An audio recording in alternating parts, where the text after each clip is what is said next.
السلام علیکم۔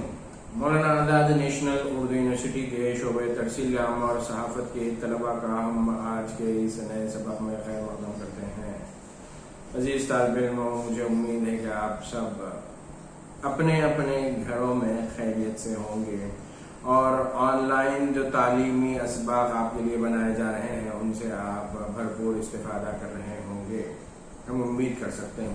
اگر ہماری امید کے برخلاف آپ لوگ جو اسباق ٹیچرز آپ کو پرووائڈ کر رہا ہے، آپ کے لیے جو بنا رہا ہے، اگر آپ اس سے استفادہ نہ کریں تو ہم افسوس کریں گے کہ آپ لوگ توجہ نہیں دے رہے۔ اس حوالے سے آپ لوگوں کو سوچنا چاہیے کہ آپ اپنے گھروں کا، اپنے والدین کا، اپنے خاندان کا ایک قیمتی اثاثہ ہیں، اور لاک ڈاؤن نے یقیناً ہمارے زندگی کے معمولات کو متاثر کیا ہے، لیکن اس کے باوجود بھی جو یونیورسٹیز ہیں، جو یونیورسٹی کا سسٹم ہے وہ کام کر رہا ہے۔ آپ لوگوں کو گھر بیٹھے تعلیم کے حصول میں کوئی مشکلات پیش نہ آئے، اس کے لیے آن لائن کلاسز چلائی جا رہی ہیں۔ اگر آپ اپنے کیریئر کے تئیں سنجیدہ ہیں اور آگے چل کے اپنے پیروں پر خود کھڑے ہونا چاہتے ہیں، کیونکہ آپ ایک پروفیشنل کورس کر رہے ہیں، تو یہ آپ کی ذمہ داری ہے کہ آپ جو کچھ آپ کو مواد مل رہا ہے اس سے بھی استفادہ کریں، اور ساتھ ہی ہماری تو یہ مسلسل درخواست ہے، ریکویسٹ ہے کہ اور بھی جو دیگر گھر کے قریب میں اگر کہیں سے کتابیں مل سکتی ہیں تو ان سے بھی آپ ضرور استفادہ کیجیے گا۔ آن لائن جو کچھ مواد موجود ہے اس سے بھی آپ فائدہ اٹھائیے گا۔ ہمارا پرچہ ہے، ہماری کلاس ہے BA 5ویں سیمسٹر کے طلباء کے لیے ہم پڑھ رہے ہیں پرچہ قومی اور بین الاقوامی معاملات۔ اس میں اب تک ہم نے مختلف موضوعات کا احاطہ کیا ہے، اور اسی کی آگے کی ایک کڑی کے طور پر آج کی کلاس میں ہم آپ لوگوں سے بات کرنے جا رہے ہیں کہ کس طریقے سے تعلیم کے تئیں، تعلیم کے حوالے سے جو معیاری تعلیم ہے اور اسکل ڈیولپمنٹ کا جو موضوع ہمارے تیسرے یونٹ میں شامل ہے اس پر ہم بات کرنا چاہیں گے۔ عزیز طالب علموں، ایک تو ہوتی ہے تعلیم، لیکن یہاں پر جو لفظ، جو اصطلاح آپ کے سلیبس میں ایڈ کی گئی ہے، سلیبس میں شامل ہے، وہ ہے کوالٹی ایجوکیشن۔ یعنی ایجوکیشن بھی چاہیے، ساتھ میں کوالٹی ایجوکیشن بھی چاہیے، اور یہ موضوع کتنی اہمیت اختیار کرتا ہے کہ سال 2020 میں بھی ہمارے ملک ہندوستان میں تعلیم کے حوالے سے جو صورتحال ہے وہ کوئی بہت زیادہ خوش کن نہیں ہے۔ اس پس منظر میں اسی برس کرونا وائرس کی وبا کے دوران ہی حکومت نے پہلے تو نئی تعلیمی پالیسی کا مسودہ، اس کے جو ڈرافٹ ہے وہ جاری کیا تھا عوامی مباحثے کے لیے۔ اس کے بعد پھر حالیہ عرصے میں جو ستمبر کے مہینے میں پارلیمنٹ کا جو سیشن ہوا ہے، اس کے بعد جو نئی قومی تعلیمی پالیسی تھی وہ باضابطہ طور پر قانون کی شکل میں ہمارے سامنے آ گئی ہے۔ کیا ہے نئی قومی تعلیمی پالیسی؟ کیا اس میں ایسے موضوعات ہیں جس کا احاطہ کیا گیا ہے؟ کیا نئی قومی تعلیمی پالیسی ایک نئے انقلاب کا پیش خیمہ ثابت ہوگی؟ عزیز طالب علموں، یوں تو ایک رپورٹر کے لیے، ایک صحافی کے لیے مختلف طرح کی بیٹ ہوتی ہے، چاہے وہ رپورٹنگ کرے یا پھر وہ سب ایڈیٹنگ پر بھی کام کرے، تو ہر سب ایڈیٹر، ہر رپورٹر کو کسی ایک موضوع سے دلچسپی ہوتی ہے، کسی ایک موضوع میں اس کی مہارت ہوتی ہے، کسی ایک موضوع میں اس کا مطالعہ ہوتا ہے، اس حوالے سے وہ اس موضوع پر بات کرنے میں، اس موضوع پر لکھنے میں، اس موضوع پر رپورٹنگ کرنے میں سہولت محسوس کرتا ہے۔ لیکن چونکہ آپ صحافت کے طلباء ہیں تو آپ کو سبھی موضوعات کے متعلق کم سے کم جو بنیاد، ہر موضوع پر تمام تر معلومات آپ نہیں رکھ سکتے، لیکن ہر موضوع کی جو مختصر اور جو بنیادی باتیں ہیں وہ ضرور آپ ذہن نشین رکھ سکتے ہیں یا سمجھ سکتے ہیں۔ تو ایسے ہی آپ کو سمجھنا ہے کوالٹی ایجوکیشن سے کیا مراد ہے، اور یہ موضوع حالیہ مرکزی حکومت کی جانب سے جو نئی قومی تعلیمی پالیسی پاس کی گئی ہے، منظور کی گئی ہے، قانون بنایا گیا ہے، اس پس منظر میں بڑی اہمیت اختیار کر جاتا ہے۔ عزیز طالب علموں،